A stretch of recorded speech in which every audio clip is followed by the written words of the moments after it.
Entonces tiene que utilizar lo que nosotros hablábamos en el pasado, el sistema Tandem o el sistema en Twins, para en inglés o Tandem en alemán y Gmeos en portugués.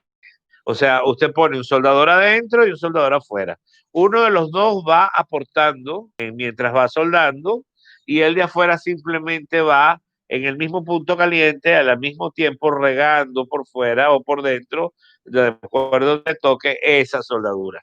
Y tienen que ir a la misma velocidad y avanzando sin parar lo menos posible. ¿Eso qué va a lograr?